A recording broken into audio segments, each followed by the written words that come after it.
you're gonna get paid.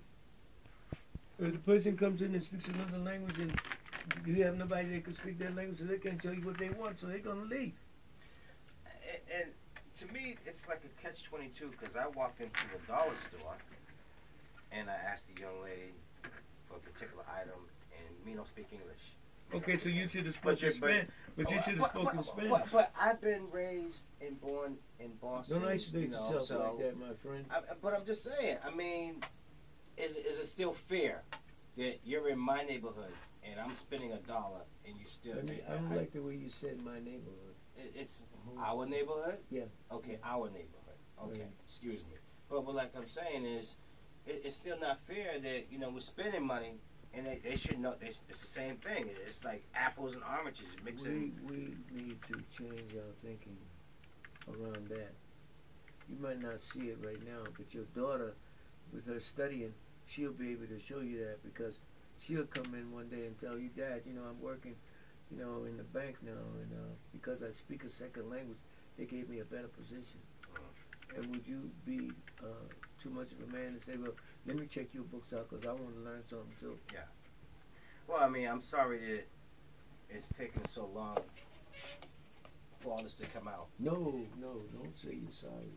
What you have to understand is that this is a systemic approach to keep us ignorant. They don't teach us any sciences in school, no engineering, no math of substance. I graduated from UMass Boston, and it took me 20 years to do that, but I have a degree. And when I go on campus and I see our young people and the courses that they don't take science courses. They want to be social workers. They want to do communications. Man, yeah, we don't even have a radio station in this town. We should have 2 or 3, but we don't have one. We have none. We got online baloney. Yeah. You got Whatz up, Boston? I mean, no question. I didn't want to pat you on the back. I want to let you pat yourself on the back. But I'm just saying,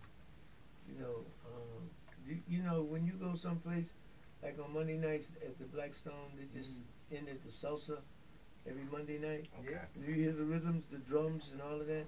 Someplace you hear Spanish music, and you start moving your body. Did they tell you something? They told you about your heritage. Exactly. Okay, and then they be talking about Wega, ole, all that. Don't you want to know what that is? I hear Africans speak African and how beautiful it sounds, and I'm wondering, wow, is this me? Is this what you understand? No, you gotta listen to people talk and how their language flows and how it hits you. Imagine if we could sing, if we were singers and we could sing in 2 languages.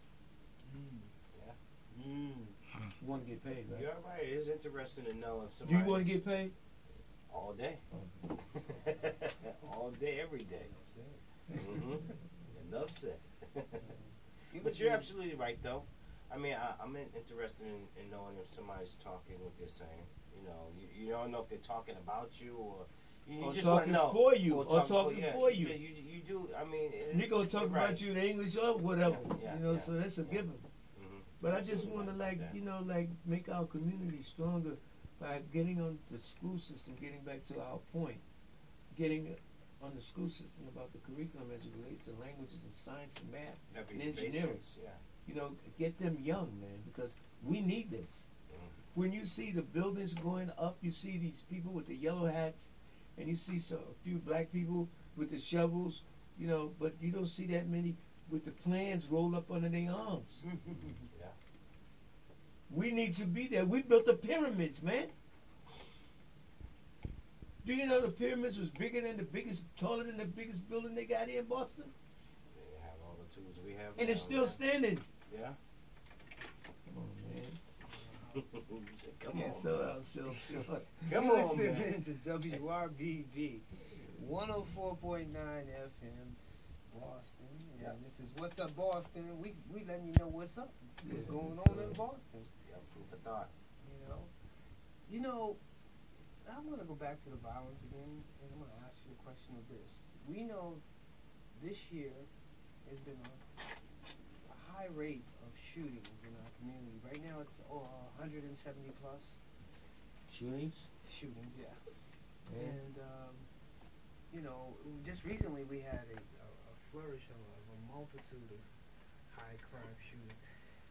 What do you think you could put in play in your position as a city councilor in answer to this issue? What do you think you could put into play to like be a solution, maybe be a, you know, preventive measure? Not trying to be smart. But you are. But violence is a learned behavior. Mm-hmm. It's not something that we come out with, you know. It's a learned behavior. We do not know how to love ourselves. You know, we know how to hate, but we don't know how to love. Hate is manufactured as well.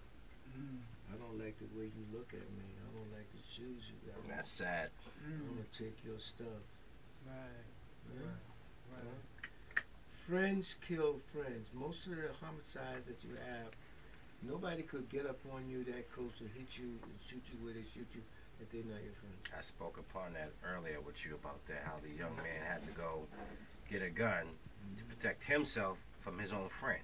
You know, and it's crazy. Like, So, he's right about that. Violence is perpetuated through our television shows, our media.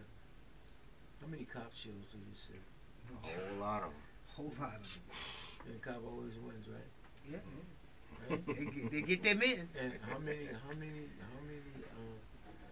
demonstrations do you see around our young men that are killed in the streets, and our young women that are locked up for traffic violations that end up dead? They never had a bail. She never got a bail. Haven't seen any. You did? Haven't seen any. But they never show the strong points of our young people. They Well, always show us in negative Yeah, format. it's always like that when you look on So the news. that's perpetuated to say it's okay to kill Yeah, each other. yeah. Oh, but that too. But You let know, me just say one other thing to that. Another way that they're killing us is denying us the opportunity to get a good education. That's so true. That's the hit right there. Now, give you a good point. That's one way of killing us. There are 2 million people, let's say, incarcerated. 60% of them are black, male and female. They are in prison, let's just say 100,000 of them are in prison for 10 years. They could have had 3 babies in 10 years. Wow. Right? They didn't get a chance to make those babies. They went down the commode. It's 300,000 kids that we never got because of the jail system. And the only reason why we went to jail is because we were not motivated and we were not taught. And we had a weak family structure. So we need to begin to look at ourselves and what our responsibilities are, first to ourselves and then to our people. You're so right about that. You know, I don't believe that people really realize that, you know, they are saying that X amount or X number of our people are going to go to prison. We got to prove them wrong. they have their predictions already. Yeah. See, you understand what I'm saying? Yeah. So we have to, as a city councilor from District 7, I will have a community involvement in a strategy. I will hear from people. I will not go downtown, you know, and bring back a mixed message to our people. We need to understand that education is one of the keys that will set us free. Not all of it, because there are a lot of levels that are keeping us out of the mix, rather in the mix. And a lot of people have to show up. You know, we don't show up, and this is There you go, your leadership. What happened. There you go. Nobody, you know, if it was a free drink and something to eat, everybody come show up. But I don't but it's something to help the community, and Yeah, you want to complain about the issues that happens in the community, but you don't want to show up. But, you know, that's something that we can work on as a community, as a district. The worst thing you want to do is take away people's hope, because that's all we have. We don't have a lot of other stuff. The only thing we have is hope, man. That's, it's. You know, so we got to work with what we have, man. You know, and we got to create the leadership that we need. You know, we have so many levels that we have to cover. So, Business development, spiritual developments, education, housing, respect from the police officers. Because a lot of times police officers roll up on our young people, and some of those kids will be 14, 15 years old, but they look like they're older than that. They got hair on their face and all of that, right? And the cop comes in, and he woofs at them, and they woof back. And the next thing you know, the police is saying, okay, get up against the wall. And he said, for what? What did I do? Now you